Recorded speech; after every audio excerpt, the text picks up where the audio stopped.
What's going on, guys? In this video, we're going to dive a little bit deeper into a fragrance that I've featured a few times on the channel.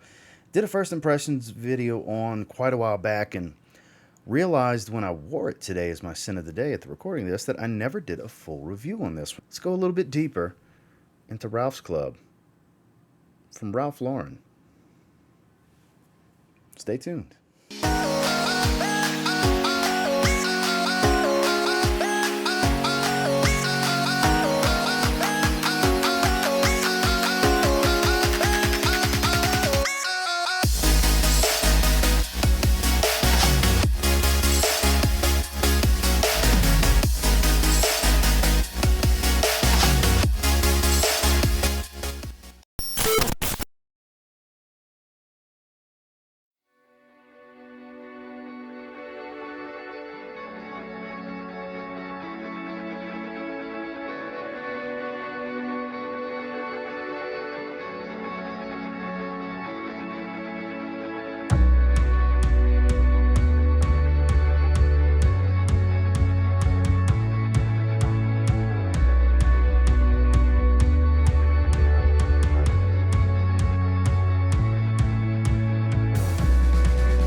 Moving into the scent, so there's nothing complicated about this note breakdown. Trust me, there's this lavender note that is, standard, fresh aromatic lavender, not too soapy, but also with clary sage, which is another more green aromatic. So it's heavy on the aromatics. There's only 4 notes here.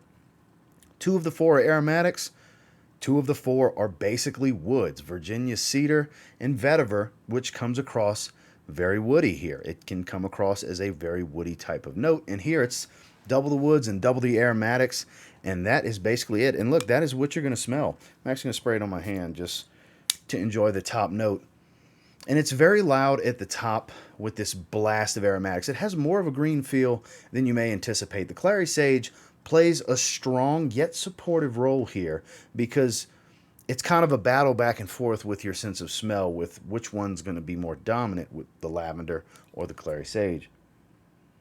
But it does make for a lovely, not really unique scent profile. This is a crowd pleaser. This was built for mass market, not built for the niche fragrance community that, myself and a few of you watching are a part of, where we're just really into fragrances. This was actually designed for the average, Dillard's and Macy's fragrance buyer that's going to go to a fragrance counter, have whomever's working the counter spray a few test strips for them of what's popular or what they make the most money on, what's the flavor of the week for incentives and stuff like that, I guess. I don't know how that works. I've never worked in that field, but it's a sales job nonetheless. And they're going to let you smell it. And look, this opening, it's captivating. It smells great. It's take the education that you may have had over smelling hundreds, if not thousands, of fragrances and just look at it for what it is. And for what it is, it's actually well composed, simplistic, to the point, smells good. Never a bad time to smell like this fragrance. It's, like I said, it doesn't really change drastically. It's pretty linear. It's going to be aromatic the whole way through. The balance will change where you barely get any woods at the top. You're going to get more woods, less aromatics as it dries down. It's not, like I said, nothing complicated or deep about this fragrance, though it doesn't lack any character in my personal opinion. This is one that will pull a compliment on occasion in my experience. And like I said, you can wear this in any season, casually, dressed up, to a dinner date, to an event. It's never a bad time. A woody aromatic scent profile works for pretty much everything, especially when there's no darker notes changing the character of the fragrance, like a heavy spice, some smokiness, maybe some boozy notes of some sort. Yes, I love stuff like that, but I just don't know if it would work too well in this particular fragrance. I think this is exactly what it needed to be. Though, admittedly, when I first bought it, I was hoping, based on the notes, for it to be more of a dense green and woody fragrance. I thought maybe the clary sage would come across as more of a darker green than a bright green. And I was hoping for the Virginia cedar and the vetiver. If nothing else, for the vetiver, this is one of those rare occasions that I was hoping for more of an earthy, dark, smoky tone because I wanted this dense, deep, woody green fragrance. And it's more of a bright, fresh, woody green fragrance, honestly. So I'm not disappointed with how it turned out, but it is not necessarily the polar opposite, but another side of the coin for what I expected. Instead of dark green and woody, it's bright green and woody. So, like I said, not a bad thing. It smells great. It's not one that is memorable, but it's also not one that's forgettable either. It just kind of rides that line of nothing special and nothing that's terrible either. You know, it's one of those things that's going to be great for some, and others it's going to be a complete pass. And I understand that, but it's definitely one that's worthy of getting your nose on because if you like these mass appealing, versatile fragrances, like I do, that's 7 out of every 10 fragrances I wear is going to be something like that. And I wear anywheres from 15 to 25 different fragrances in a 7-day week. 7 out of every 10 is going to be something versatile and mass appealing because it's my cup of tea. So I'm okay with this, but it's definitely blind buy safe for sure if you know what you're getting into. But if you're expecting something new, super original, and unique, you'll be very disappointed with Ralph's Club. In regards to performance, it's no slouch, but it's no beast. Longevity for me kind of falls almost on the nose between 6 and 7 hours, safely in the 5 to 7 hour range, which I'm good with. The wheelhouse for me, my sweet spot is 6 to 8 hours. Is what I prefer to get from most fragrance scent profiles. I understand when it's a fresher fragrance that I'm not going to get as much. I understand with the darker fragrance I might get more. Here it kind of falls right below and right on into because that 6 to 7 hour range falls right into my wheelhouse. The projection here is, like I said, very bright, very airy and open and loud in the first 30 minutes.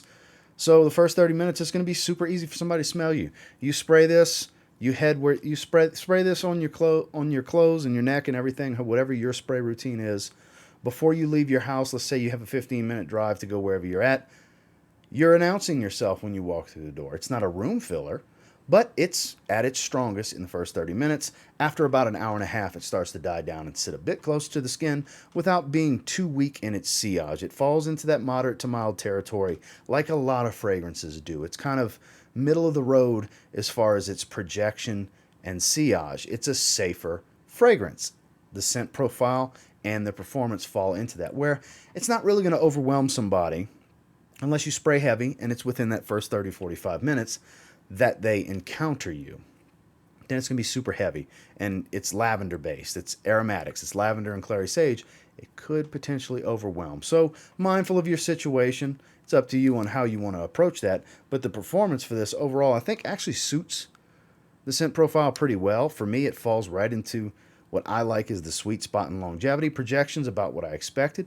Pronounced, but not too in your face after the first 30 minutes. And then gets a bit close to the skin with a moderate to mild scent trail. Nothing super strong that's going to grab everybody as soon as you walk by. But in the event they're smelling through their nose, within a few feet, yeah, they'll definitely get a whiff. Final thoughts on Ralph's Club. I think it's a solid release. Ralph Lauren is not a fragrance house. The Ralph Lauren fragrances are not intended to be groundbreaking artistic fragrances. They're meant to be easy to wear, easy to like, and situational, but not too situational. Seasonal, but not too seasonal. And this falls right in line with that. You have your Polo Red line, your Polo Blue line, your original Polo, its new version Polo Cologne Intense, which is just a fresher, more modern take on said original Polo.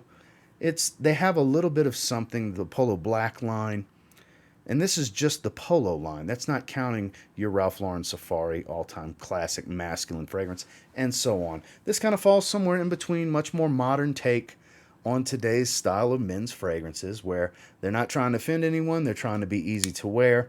It's about what I expected it to be, though not super phenomenal. I do think it's better than good. Nonetheless, I think this is actually, and this is going to surprise people probably, I think it's very good actually. It goes into 7 out of 10 for me because I do really enjoy this every single time I wear it. It's enjoyable. I love lavender in a fragrance. I always have. When it's done right, it's just done right. And here, I think it's done right. And at the recording of this, supposedly there's a Ralph's Club Parfum on the horizon. I'm absolutely going to get that. Because if it's a richer, warmer take on this scent, it's probably going to be what I originally was hoping this would be. And if it's not exactly that, that's okay. But building upon this, I think they can definitely build upon this and make it richer and deeper, longer lasting, maybe even a little bit dressier. Usually these designer houses, when they do a parfum, it's kind of a bit more polished, dresses up a bit better than maybe the lower oil concentration. So, like I said, I'm excited for that one upcoming. This is a great fragrance in my, well, a very good fragrance in my opinion. That's why I gave it a 7 out of 10. So get your nose on it. Like I said, it might be completely boring and a complete pass for some, but there's those that are out there that are really going to get some good mileage out of this, some great wear, and it's going to do a great job for you in most situations. Well, that's my thoughts and feelings on Ralph's Club from Ralph Lauren. And until next time, do me a real quick favor. Go ahead and like, comment, subscribe. So I do appreciate all the feedback, and I love hearing from you guys. I know a lot of you have this already. This was a release from last year. This is mid-2022 at the recording of this. I did get this last year. Just for some reason or another, it kind of fell through the cracks of me doing a full review on it. I'm doing a lot more full individual reviews these days. So, you know, when I reach back to these fragrances, it's like, hey, I haven't done an individual review on that yet. So, boom, here we go. And based on comments on Scent of the Day posts and list videos and weekly rotations where I've featured this, I know there's a lot of you out there that enjoy this fragrance. And for those of you that enjoy it, make sure to sound off in the comments and tell me what you think about it. Those of you that don't enjoy it and it's boring and all these wonderful negative things you have to say about it, by all means, all is fair in love and war. Tell me how much is a pass for you and why. I'd love to read that in the comments. And until next time, I will say, if you get your hands on Ralph's Club and you give it a spray now, there's a chance you might thank me later. Have a good one, guys.